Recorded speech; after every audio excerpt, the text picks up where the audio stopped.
आपके साथ बात करते करते हम जा रहे थे मौत के रास्ते पे।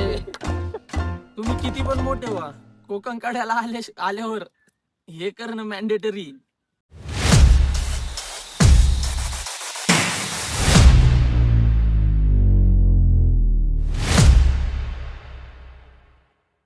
तर नमस्कार मंडळी, आणि आपल्या नवीन ब्लॉग मध्ये तुम्हा सर्वांचं पहाटे पहाटे हार्दिक स्वागत आहे. स्वागत आहे. तर आता मस्तपैकी आपण हरिश्चंद्रगडची सुरुवात करतोय. भरपूर जणांना डाऊट आला असेल ही कमान. ओके, दुसरा बांबू पण भेटलाय, एक बांबू आम्ही घेऊन आलोय. आता इथं कमान वगैरे चेंज झाली आहे. आधी हरिश्चंद्रगड नावाची कमान होती, जर तुम्ही याच्या आधी आले असाल तर चला आता इकडं भरपूर साऱ्या सूचना विचना आहे. भेटू. गणपती बाप्पा मोरया. मोरया. आम्ही थोडा वेळ थांबलोय, तुम्ही बघू शकता. फक्त आम्हीच दोघे. एवढी लाईट, ही लाईट जर बंद केली, लाईट बंद कर, हे बा काहीच नाही, काहीच. अख्खा काळोखे. ज्या बातम्या येतात ना, दोन मुलं हरवले, मुंबईवरून आलेले 2 युवक हरिश्चंद्रगडावर बेपत्ता. हे का होतंय? याच्यामुळे होतंय.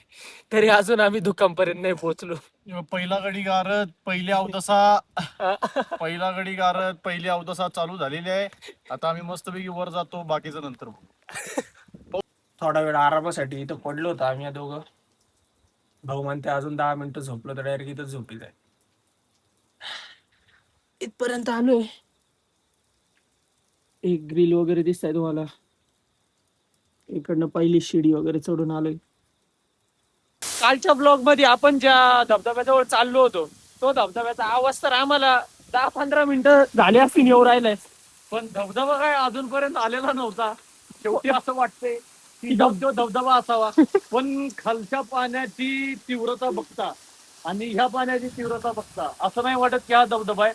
मोस्ट प्रोबॅबली याच्या पुढचा असणार आहे. तर पुढं पण आवाज पोहोचलेला आहे, आमची गाडी इथपर्यंत आलेली आहे. आता पुढं कशी जाते बघू थोड्या वेळात. पुढं पण आवाज येतोय. लई मोठा आवाज येतोय. दिसत तर काय घंटा नाहीये. हे बघ, काहीच दिसत नाही. लाईट बंद केली ना, घंटा काही दिसत नाही. आणि अक्षरशः एवढा वेळ झालाय आम्हाला, जवळपास एक तास झालाय एक आम्हाला. तास झाला मी ट्रेकिंग करतोय, पण आम्हाला नाही वाटत की आम्ही अजून अर्ध्यापर्यंत पण पोहोचलेलो आहे. काय अजून कुणी भेटलं बी नाही आपल्याला. एक सुद्धा माणूस नाही भेटलेला. Let's see how it work. Giving up is not in blood sir. चलो.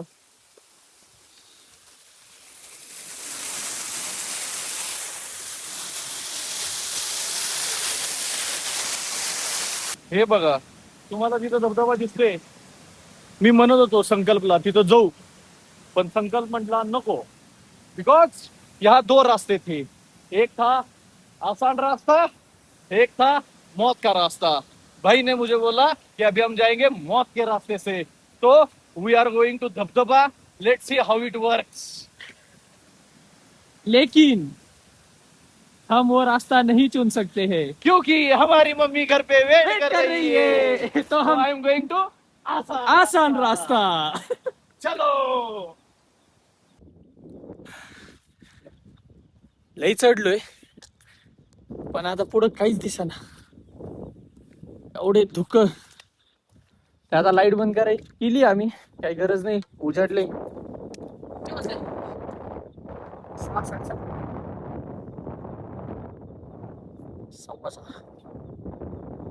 सकाळी 4:30च्या आसपास आम्ही ट्रेक चालू केला होता. 2 तास झालेले आहेत. 2 तास झालेले आहेत. आता बघू अजून किती वेळ लागतो. अरे इकडे कुठं चाललोय आपण बोलायच्या नादात? तिकडे एक था मौत का रास्ता और एक था सीधा रास्ता. आपके साथ बात करते करते हम जा रहे थे मौत के रास्ते पे. 80% गड चढल्यानंतर आम्हाला आमची गाईड भेटली. आमचे गाईड हरवले होते कुठेतरी. आम्हाला आमचे गाईड भेटलेत आता. चलो डोगेश भाई. 2 ते 2.5 तासांच्या ट्रेक नंतर फायनली आम्ही पोहोचलोय मंदिराजवळ. एकदम ब्लर दिसत असेल आम्हाला, डोळ्यांनाच एकदम ब्लर दिसतं. कॅमेऱ्यात तर भरपूरच ब्लर दिसत असेल तुम्हाला, पण फायनली पोहोचलोय.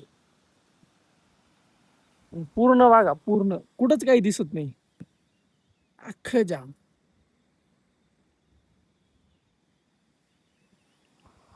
यार ते झाड कुठे गेलं? झाड गायब चालू मागे. एवढं चाललं. लिटरली लिटरली तुम्हाला पटणार नाही. इथून पुढे मागे गेलं का नाही, एक 70 ते 80 मीटरवर झाड आहे. ते तुम्हाला या व्लॉग मध्ये आताही व्हिडिओ दिसल, व्हिडिओ याच्या आधी दिसले असेल बघा तुम्हाला ते वाला झाड. पण आता ते झाड सुद्धा दिसत नाहीये. एवढं ढग आहेत, एवढे ढग आहेत, एवढे ढग आहेत. आणि हे दुःख नाहीये, हे ढग आहेत, ढग जे खाली उतरलेले आहेत. चला मंदिरात जाऊन येऊ आता. पूर्ण गड चढताना जेवढं थकलो होतो, सगळं काय म्हणतो आपण त्याला, सगळी थकावट, हिंदी शब्द सगळी गेली. कारण की हे बघा,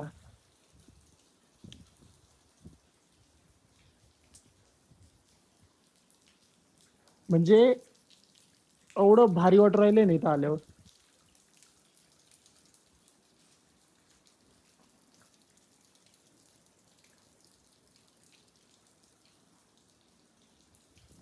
आता अजून आपल्याला दुसरी एक महादेवाची पिंड आहे तिथं जायचंय, जिथं की 4 खांब आहेत, त्यातले 3 खांब पडलेले आणि एकच खांब आहे. ते बोललं जातं की ज्या दिवशी तो खांब पडल त्या दिवशी या पृथ्वीचा नष्ट होईल. म्हणजे जी आपलं मनुष्य समाज जो आहे त्याचा संपून जाईल. कारण की तो कलियुगाचा खांब आहे. असं बोललं तर आपले 4 युग आहेत, त्या 4 युगांचे ते 4 खांब आहेत. तर त्यातले 3 युग ऑलरेडी झाले, आता कलियुग चालू आहे. आणि तो जो खांब आहे तो कलियुगाचा खांब आहे. ज्या दिवशी तो पडेल त्या दिवशी सगळं संपलं. तुमचा पैसा अडका, जमीन जुमला काही नाही. हा काय भाऊ? तुम्ही जाताना शरीर घेऊन जायचं, वर बाकीचं काय. जो रुपया लावणार तो बी इथंच राहणार आहे, काहीच नाही. तर आता इकडं आपल्याला इकडच्या साईडला खाली जायचंय. इकडं ती जी पिंड आहे ती इकडे आहे, तर आपण आता इकडे जाणार आहे. आणि आताच नागपंचमी पण झालेली आहे, तर नागपंचमीला इथं मोठी पूजा वगैरे होती. आणि जर कधी महाशिवरात्रीला आला तर इथं यात्रा असती. महाशिवरात्रीला भरपूर मोठी यात्रा, गर्दी पण खूप जास्त असते. आणि महाशिवरात्रीला इथं मोठी यात्रा पण असते. इकडनं वरनं पाणी येतं, ते कुठनं येतं ते नाही माहिती, आणि आम्ही त्याला एक्सपेक्ट करणार नाहीये. समीर भाऊनी कानमंत्र दिलाय, जिथं धबधब्याचा आवाज येतो तिथं कधीच जायचं नाही. एक गोष्ट लक्षात घ्या, थोडं मोठे वारा चालू. कारण एक गोष्ट लक्षात घ्या, जिथून धबधब्याचा आवाज येतो त्याला कधीच चेस करायचं नाही, कारण ते कायम धोकादायक असतं. ही बिअर ग्रिल्सची ऍडवाइस आहे. So keep this thing in your mind. मिळते बिअर ग्रिल्सची पण आहे. आणि आणि आमचा पर्सनल अनुभव पण आहे. मागच्याच ब्लॉग मध्ये घेतलाय बघा तुम्ही. चला आता आपण जाऊया पुढं, आपण इकडे जायचंय.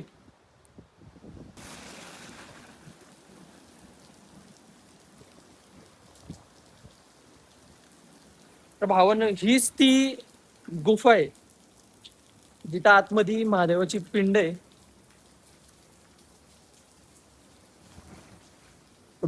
दिसती, हा आतमध्ये पूर्ण धुकं आहेत.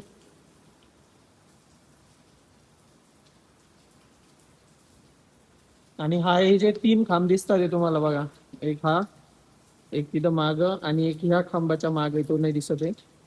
हे 3 खांब पडलेले आहेत. हा एकमेव जो खांब आहे तेवढा एकच बाकी आहे. मित्रांनो तुम्हाला एक गोष्ट सांगायची, फक्त आपण असल्या कोणत्या गडावरती वगैरे आलो, कुठं पण तुम्ही फिरायला जा, गडावरती किंवा अजून कुठेही जा, तुम्ही सोबतचे पाण्याच्या बॉटल, खायचे वेफरचे पॅकेट, ते जे काही कचरा असेल तो कचरा आहे ना सोबत परत बॅगेत टाकून खाली घेऊन जा. नाही तर इथं कचरा कुंड्या लावलेल्या असतात, त्या कचरा कुंड्यांमध्ये टाकत जा. आणि तू इथं बघा, हे बघा,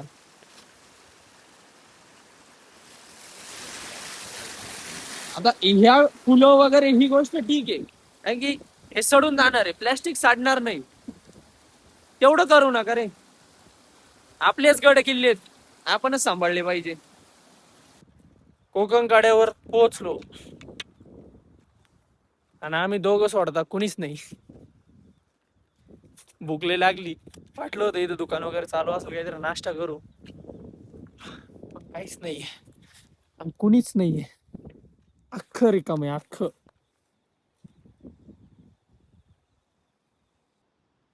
नाही लागत, नाही लागत. नेटवर्क न रजिस्टर्ड डायरेक्ट मला आली. लाख बरं फोन लागतोय का बघ. तुम्ही किती पण मोठे व्हा, कोकण काढायला आल्यावर हे करणं मॅन्डेटरी. किती बी मोठे व्हा, नाही तर काही करा. लय जाम भूक लागली होती तर इथं थांबलो एका ठिकाणी नाही का. 3-4 ठिकाणी बघितलं पण कुठंच काही नाश्ता नव्हतं भेटत. इथं फायनली आम्हाला मॅगी भेटली. And this Maggi worths more than a 5 star hotel breakfast. तर आता आमचा नाश्ता पाणी झालाय, चहा वगैरे घेतलाय. चहा घेतलं एवढं बरं वाटलं का मग आपने. तर आता इथून निघायचं आणि डायरेक्ट नॉनस्टॉप आपल्या रूमवर. तर आता आपण डायरेक्ट भेटूया रूम वरती. आम्ही आता इथून निघतोय. धुकं पण खूप जास्त आहे, गार पण खूप जास्त वाजायला लागले, पाऊस वगैरे चालू आहे, तर त्याच्यामुळे आता डायरेक्ट आपण रूमवर गेल्यावर भेटू. चला. आम्ही म्हटलो होतो डायरेक्ट घरी जाऊन रूमवर जाऊन भेटू, पण इथला व्ह्यू एवढा डेंजर आहे की इथं थांबण्याचे पर्याय राहिला नाही. पर्यायच राहिला नाही आम्हाला. बघा तुम्ही. हे बघा, हेच धबधबा सकाळी तुम्हाला दाखवला होता. सकाळी दुकानमुळे कसं होतं ना आता, आणि ह्योच तो धबधबा जिथं आम्ही येण्याचा काल रात्री प्रयत्न केला. हे बघा. तर एक अर्धा तासापूर्वी रूमवर आलो आम्ही इथं, जिथं आम्ही राहिलो होतो तिथं. आणि आल्यानंतर पहिलं पाणी तापवलं आणि गरम पाण्याने आंघोळ करून घेतली. जशी आंघोळ केली, जेवढं थकलो होतो सगळं निघून गेलं. आता मस्तपैकी 1-2 तास पडी द्यायची आणि मग आपण पुढे निघूया तिथून. शेट काय म्हणणे. आम्ही तर मस्तपैकी थकलेलो आहे. आता मी झोपणार आहे 1-2 तास. आता तुम्हाला थोड्या वेळाने भेटतो कळसूबाईवर. नाही, इथून निघताना भेटू. इथून निघताना भेटतो. आता आम्ही झोपतो मस्तपैकी. चला. तर झोप झाली, आराम झाला, सगळं झालं आणि आता आम्ही परत निघालो आपल्या पुढच्या प्रवासाला. हरिश्चंद्रगडला बाय करून आपण पुढे चाललोय आता कळसूबाईकडं. तर आता कळसूबाईला थांबतोय की दुसरीकडे कुठं थांबतोय ते बघूयात. जशी राहण्याची वगैरे सोय होईल त्यानुसार तुम्हाला पण सांगतो की आता आपलं पुढचं जे आज मुक्कामाचं ठिकाण आहे ते कोणतं आहे. कारण की पाऊस थांबला होता दिवसभर, पूर्ण पाऊस चालू आहे. जेव्हापासून आम्ही खाली उतरलो तेव्हापासून पाऊस चालू आहे. आता पाऊस थांबला होता म्हणून आम्ही पटापट आवरलं आणि लगेच निघालो, त्यामुळे व्हिडिओ काढायला पण वेळ नाही भेटला. तर आता मस्त पाऊस थांबलेला आहे, एकदम मस्त वातावरण झालं तसं काल येताना झालं होतं. हा, आमची तीच अपेक्षा होती की ज्यावेळेस रिटर्न जाऊ त्यावेळेस फक्त पाऊस नको गाडीवरती. सध्या तरी नाहीये आणि देवाच्या कृपेने पुढं पण नसावा, एवढीच अपेक्षा आहे. चला, तुम्हाला पण दाखवतो. जोपर्यंत आपण पुढच्या लोकेशनला पोहोचत नाही तोपर्यंत सिनेमॅटिक शॉटचा आनंद घ्या.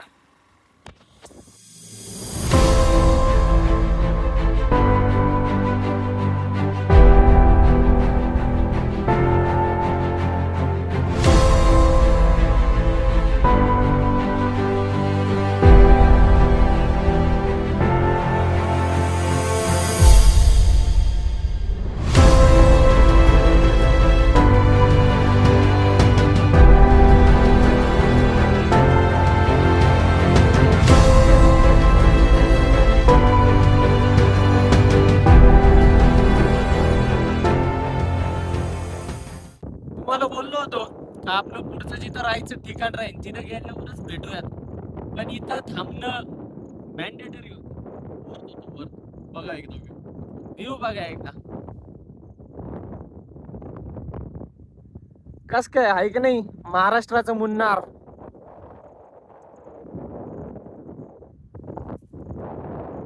त्याच्यामुळं नाही सुट्टी टाका, लॉग इन नका करू, इकडे या. या. याशिवाय मजा नाही आयुष्यात. पैसे तर आयुष्यभर कमवायचे. हे बघा बघा, ही व्ह्यू भरपूर एन्जॉय केला. आता 5 वाजलेत. आता आम्ही आमच्या ठिकाणी मार्गस्थ होत आहे, कारण की अंधार पडायच्या आधी सगळी सोय लागली पाहिजे, नाहीतर कालच्या सारखे आमचे लागायची. आमचे लागायची. तर त्याच्यामुळे आता निघतो आणि आता खरंच प्रॉमिस तिथंच भेटू आता डायरेक्ट. पण आम्ही सगळाच प्लॅन चेंज करून टाकलाय डायरेक्ट. आता आम्ही चाललोय रिटर्न घरी. कळसूबाईला मुक्कामी थांबण्यापेक्षा आम्ही एक विचार केला, घरी जाऊ. करून कळसूबाईला जायला हार्डली 2 ते 2.5 तास लागतील. तर बेटर काय आहे, तिथं मुक्कामी राहून आम्हाला ज्या उठायला लागला असतं त्याच्यापेक्षा आम्हाला 1-1.5 तास आधी उठावं लागल. ठीक आहे, तेवढी झोप सॅक्रिफाईस करू, पण आपलं घरी गेल्यावरती टेन्शन नाही कसलं, काय नाही, जेवण बिवण व्यवस्थित, पावसा पाण्याचं पण काय अडचण नाही. तर त्याच्यामुळे आता आपण चाललोय घरी. समीर भाऊचा निर्णय होता का घरीच जाऊ. तिकडे जाऊन 2-2.5 हजार रुपये एका दिवसाच्या स्टे साठी खर्च करणं काय बरोबर नव्हतं. मग आम्ही निर्णय घेतला की घरी जाऊ म्हणून. कसं आहे, घरी गेलं आपलं झोपलं निवांत. काय रात्री 2-3 वाजता जो ट्रेक करायचा तर घरातनं 2 वाजता उठावं लागेल, फक्त एवढाच फरक आहे, बाकी काय नाही. पण मस्तपैकी घरची झोप, घरचं जेवण एकदम ओके, परफेक्ट नियोजन, ओके, 50 खोके, एकदम ओके. चलो.